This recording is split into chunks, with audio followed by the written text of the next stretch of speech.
नमस्कार दोस्तों, Shraddha's positive energy में आपका सबका स्वागत है।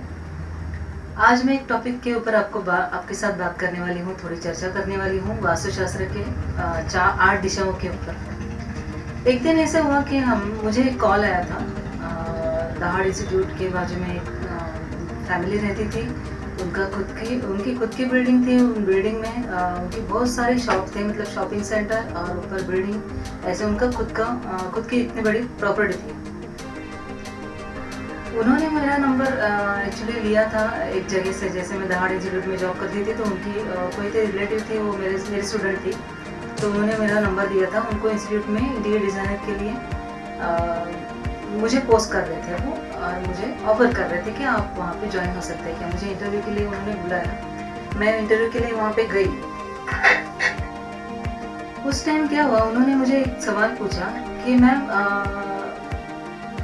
अगर हम पूरब जो बोलते हैं, पूरब पश्चिम उत्तर दक्षिण ये बोलते हैं, तो उसमें पूरब को पूरब ही क्यों बोलते हैं, उसको दूसरा नाम क्यों नहीं दिया है। तो उनका जो सवाल था वो उस टाइम मेरे लिए नया था। फिर भी मेरे हिसाब से मैंने उनको आंसर दिया जो देना था, जो मैं अभी आपको बता रही हूँ।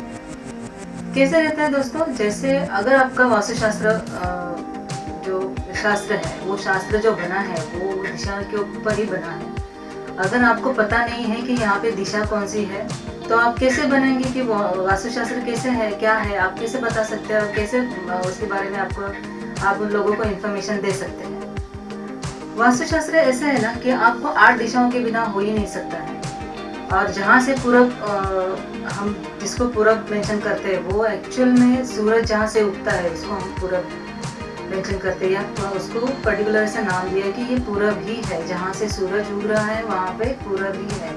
और सूरज के सामने हम लोग जब उसको फेस करके सामने खड़े रहते हैं, तो उसके हमारे बैक में जो दिशा है वो पश्चिम है। ये हमारे पूर्वजों ने फिक्स की हुई और अपने स्टडी के लिए, अपने वास्तुशास्त्र के लिए और वेदर एनवायरनमेंट की स्टडी के लिए बनाई गई हुई दिशा है, जो हम चेंज नहीं कर सकते।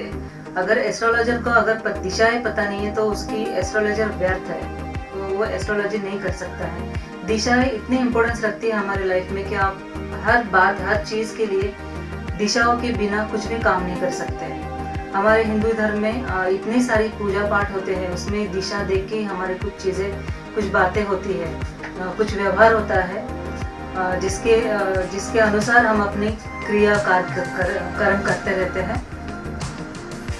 उनका ये सवाल जो था वो मुझे कुछ सालों के बाद लगने लगा कि उन्होंने जो प्रॉपर सवाल किया था कि पूरब को पूरब ही क्यों कहते हैं। ये तो अपनी स्टडी है, अपने एस्ट्रोलॉजी के हिसाब से हमको जो इंफॉर्मेशन लोगों को देनी है, पर्टिकुलर हमको जो एरिया के बारे में या फिर स्पेस के बारे में आपको जानकारी देनी है। ये दिशाएं बहुत मायने रखती है, बहुत इम्पोर्टेंस रखती है हमारे लिए। आज मैं आपको ये बताने वाली हूँ कि 8 दिशाओं के ऊपर आपको लोगों से बहुत सारी बातें पता चली रहेगी। बहुत लोगों ने आपको इन्फॉर्मेशन दी रहेगी, गाइड किया रहेगा आपको। बट आज मैं जो दिशा बताने वाली हूँ वो ब्रह्मा की दिशा है। वो जो स्थान होता है उसके बारे में बहुत कम चर्चा होती है। देखो दोस्तों, हमारे वास्तुशास्त्र में कैसे रहता है कि आपको दिशाएं फिक्स की हुई है, ईस्ट वेस्ट नॉर्थ साउथ, आग्नेय वायव्य नैऋत्य ईशान्य, ऐसे अपने दिशाएं फिक्स है। ये जो ईस्ट वेस्ट है, नॉर्थ साउथ है, और ईस्ट और साउथ के बीच में जो कॉर्नर मिलता है उसको हम आग्नेय कहते हैं। आग्नेय कॉर्नर का जो ड्यूटी है, उसका जो काम है, उसका जो महत्व है वो अग्नि के लिए है। जहाँ से अग्नि का ये तो दोस्तों, दिशाओं के बारे में आपको मैं पूरी जानकारी देने वाली हूँ। पहले हम ब्रह्मा स्थान के बारे में आज थोड़ी बात करेंगे, थोड़ी चर्चा करेंगे। आपको थोड़ा सा नॉलेज मिल जाएगा। मेरे पास जितना है मैं उतना आपको देने की कोशिश करूंगी। ब्रह्मा स्थान ऐसे है घर का, जो हमारे घर का सेंटर आता है।